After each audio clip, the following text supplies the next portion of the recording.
Boa noite a cada um de vocês que hoje, estando aqui, estão fazendo parte de uma noite que certamente vai ser de uma conversa sobre assuntos de nossa preferência. Nós vamos falar sobre doutrina espírita, vamos falar sobre evangelho, vamos falar sobre nós mesmos, sobre cada um de nós, na medida em que viemos a este tempo exatamente para que pudéssemos, através da confraternização entre nós, estabelecer esses laços de fraternidade, de união, de amizade, e ao final termos aí ouvida, não é? Esta mensagem eterna, que é a mensagem da espiritualidade, coisas para refletirmos durante essa nossa próxima semana e provavelmente um pouquinho mais. Eu achei muito interessante a leitura que precedeu essa nossa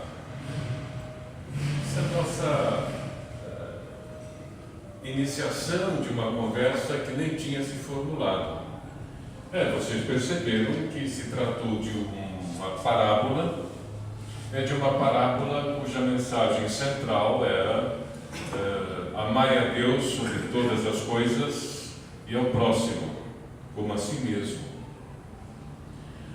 Qual não foi a minha surpresa, se a gente ainda pode ter alguma surpresa dentro desses ambientes que sempre nos surpreendem?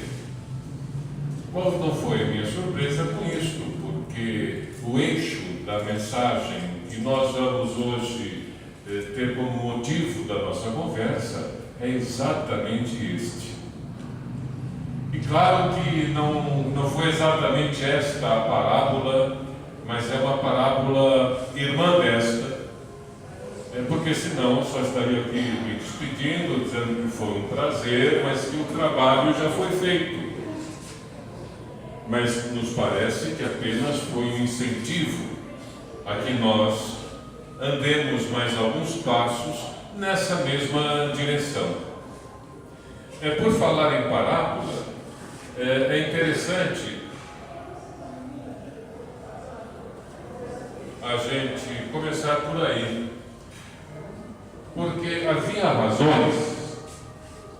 razões para que Jesus falasse através de parábolas. E hoje nós ainda precisamos, às vezes, de atingir indiretamente o eixo de certas verdades. Porque diz, com muita clareza, o Livro dos Espíritos, e isto são coisas que a gente precisa ter como nossa realidade do dia a dia. Que existem 3 ordens de espíritos: espíritos de primeira ordem, espíritos de segunda ordem e o espírito de terceira ordem. E numa linhagem evolutiva, isto tem uma certa hierarquização. Os espíritos de primeira ordem são os espíritos da maior perfeição possível. Os espíritos de segunda ordem são aqueles que já caminharam bastante, mas ainda não chegaram aonde todos um dia chegaremos. E já existe uma infinidade de espíritos que já lá estão, esperando por nós. Existem os espíritos de terceira ordem, que são aqueles mais imperfeitozinhos, cheios de problemas, que somos nós ainda.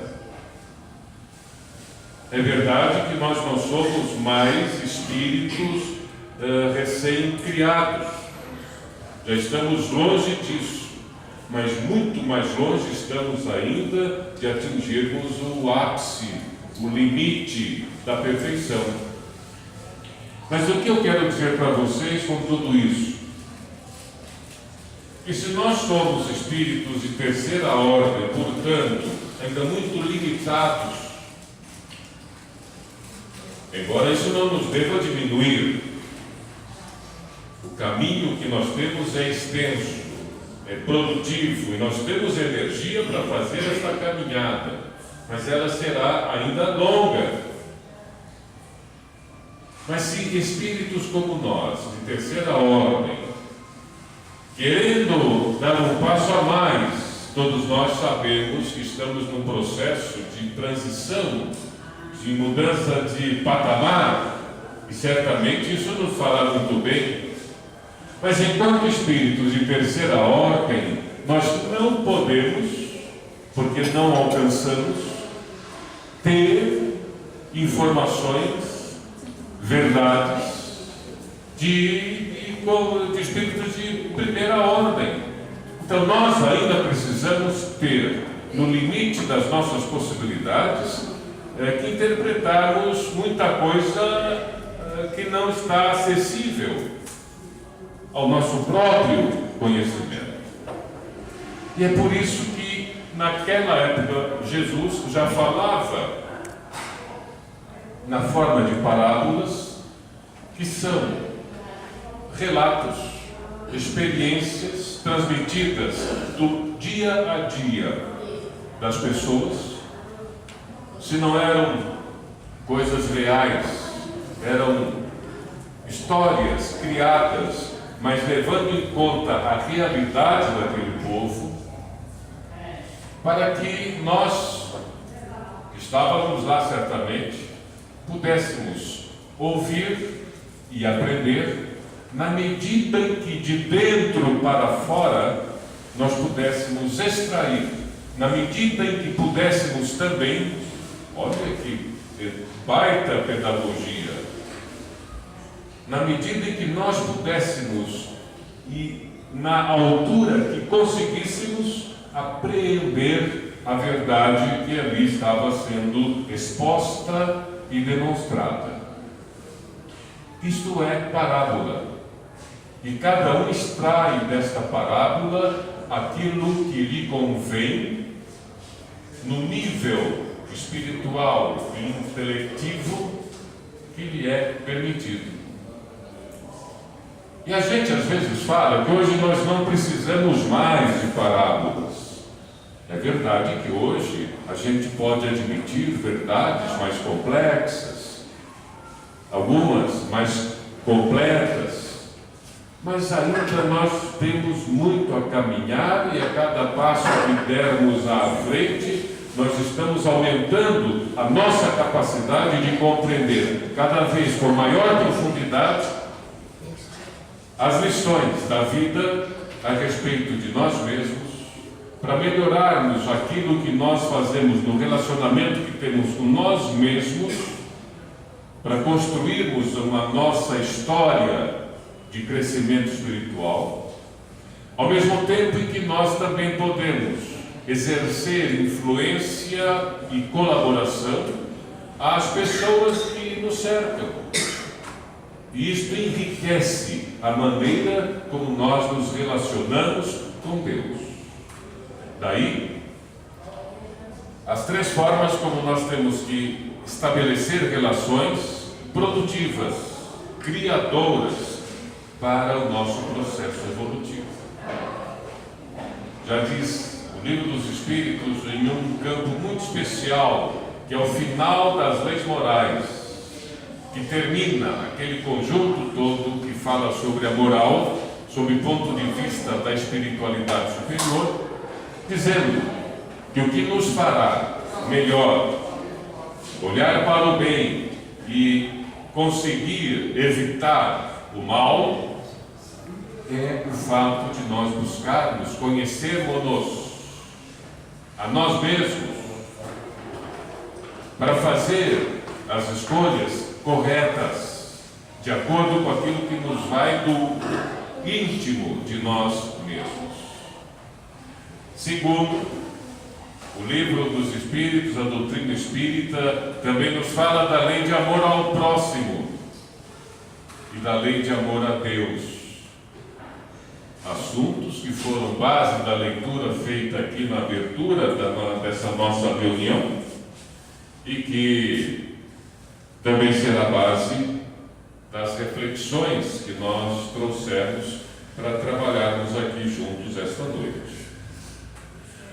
A base do que nós temos aqui para conversarmos é uma outra parábola das mais conhecidas, mas sempre há, como eu disse a vocês, o que nós aprendemos com ela, que é a parábola do bom samaritano. Como é que começa essa história da parábola do bom samaritano? Bem, nós sabemos de cor, salteado, o que aconteceu nessa parábola. E é claro que nós vamos falar dela também.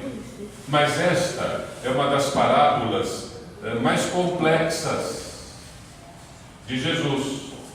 Ela tem algumas características interessantes. Primeiro, o único evangelista que anotou essa parábola é também o único evangelista que anotou uma outra parábola, que formam duas, que, a meu juízo, são as mais bonitas de todos os textos parabólicos. E os outros são maravilhosos, só que esse é um maravilhoso plus. É uma linguagem meio mercadológica, mas eu admito que é assim mesmo. Bem, esta vocês já sabem qual é, a parábola do bom samaritano, e a outra é a parábola do filho pródigo, que nós só vamos encontrar nos evangelhos de Lucas. Embora essa chamada para amar o próximo e amar a Deus, numa situação inversa, amar a Deus e amar ao próximo, também estão nos textos de Mateus, que é o que acabou de ser lido aqui, mas não inserido no contexto de uma parábola. Isto só Lucas é que traz. Essa é uma coisa interessante, porque nós vamos perceber, não é, que Lucas tinha um olhar muito especial para os ensinos de Jesus. Tanto que ele colheu, como faziam os outros também, os outros evangelistas, informações, tinham fontes, tinham escritos. Havia um escrito de Levi, que é o próprio evangelista, que depois terá o seu evangelho, mas anotações de Levi mencionadas no livro Paulo e Estevão, que no ano de 35 já serviam como leitura para Pedro, para Paulo, lá na Casa do Caminho, célula inicial de todo o movimento de organização dos cristãos. Muito bem. O que diz então essa parábola? Esta parábola começa, eu disse que ela é meio complexa, em um contexto que é a viagem de Jesus e seus discípulos a Jerusalém. É época da Páscoa, e Jesus diz a seus discípulos: nós vamos a Jerusalém, porque fazia parte das obrigações do judeu daquele momento frequentar Jerusalém pelo menos 3 vezes ao ano. Às vezes não dava para ir, também não era uma coisa assim, um pecado, mas você precisava ter motivos para dizer: eu não fui porque não deu, senão tinha que ir mesmo. E Jesus diz: nós vamos a Jerusalém. Mal sabiam, talvez ele já soubesse intuitivamente, que ele se encaminhava para a realização das últimas das tarefas que lhe restavam entre nós, porque foi ali mesmo em Jerusalém que ele foi brutal e violenta e injustamente sacrificado. É claro que há um sentido espiritual em tudo isso, mas que não precisava ter sido como foi, a não ser pela dureza do coração humano, não precisava. Muito bem, então nós temos esse contexto. Jesus está indo para Jerusalém. Quando ele chega próximo a Jerusalém, ele encontra um doutor da lei. Lembram-se que a leitura inicial falava em fariseus, em saduceus. São dois grupos de judeus que dirigiam os trabalhos do templo de Jerusalém. Há uma diferença bastante significativa entre como um fariseu ou um saduceu interpreta a Torá. Existe uma certa hierarquização entre eles. Os sacerdotes eram mais saduceus, enquanto que os estudiosos, os doutores da lei, eram mais fariseus. Os saduceus eram mais radicais, os fariseus, com tudo que faziam de complicado e de